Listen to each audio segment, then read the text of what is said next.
আসসালামু আলাইকুম প্রিয় বন্ধুরা, শরীফাস কিচেন আপনাদের স্বাগত জানাচ্ছি। আশা করি সবাই ভালো আছেন। আজকে আপনাদের তৈরি করে দেখাবো চিকেন শাসলিক। আপনারা তো কম বেশি সবাই শাসলিক খেয়েছেন। আজকে আমি একটি সস দিয়ে শাসলিক ফ্রাই করে দেখাবো। এই সসটি শাসলিকের টেস্ট আরও বাড়িয়ে দিবে। চলুন এবার শাসলিকের মূল রান্নায় যাই। আমি 500 গ্রাম মুরগির বুকের অংশ ছোট ছোট টুকরো করে কেটে নিয়েছি। তার মধ্যে দিয়ে দিচ্ছি 2 চামচ আদা রসুন বাটা, 1 চামচ মরিচ গুঁড়ো, 1 চামচ গরম মশলা গুঁড়ো, 2 চামচ পানি ঝরানো টক দই। এখন স্বাদ মতো কিছুটা লবণ নিয়ে ভালো করে মাখিয়ে আধা ঘন্টার জন্য ম্যারিনেশনে রেখে দেব। কিছু সময়ের জন্য এই স্টিকগুলি পানিতে ভিজিয়ে রাখব। স্টিকগুলি ভিজিয়ে রাখলে শাসলিক ভাজার সময় স্টিক পুড়ে যাবে না। এখন তাহলে সবজিগুলি কেটে আনি। এই রকম কিউব করে কেটে নিতে হবে। আমি 3 কালার ক্যাপসিকাম ও 2টি পেঁয়াজ নিয়েছি।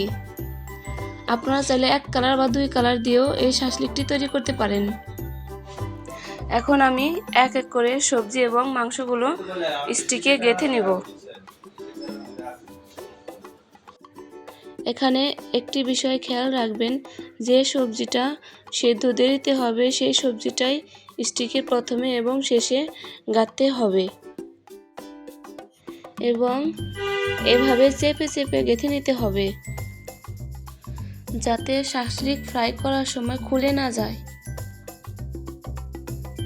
এক এক করে সবগুলি মাংস এবং সবজি স্টিকে গেঁথে নিয়েছি। এখন আমি যে সসটির কথা বলেছিলাম সেই সসটি তৈরি করে নিচ্ছি। সসটি তৈরির জন্য দিয়ে দিচ্ছি 2 চামচ সয়া সস, 2 চামচ চিনি, 2 চামচ রান্নার তেল। শাসলিক ফ্রাইয়ের জন্য প্যানে দিয়ে দিচ্ছি বেশ খানিকটা রান্নার তেল। এখন প্যানে যে কয়টি শাসলিক আটবে সেই কয়টি নিয়ে প্রথমে লো আঁচে ফ্রাই করব। কিছুটা ফ্রাই হওয়ার পরে উল্টে নিচ্ছি। এই পর্যায়ে শাসলিকের উপর দিয়ে সস ব্রাশ করে দিতে হবে।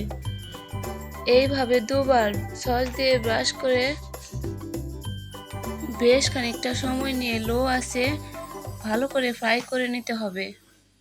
এর সাথে যে চিনিটা অ্যাড করেছিলাম সেই চিনিটা শাসলিক ফ্রাইয়ের সময় একটা ক্যারামেল তৈরি করে শাসলিকের সুন্দর একটি কালার এনে দেয়।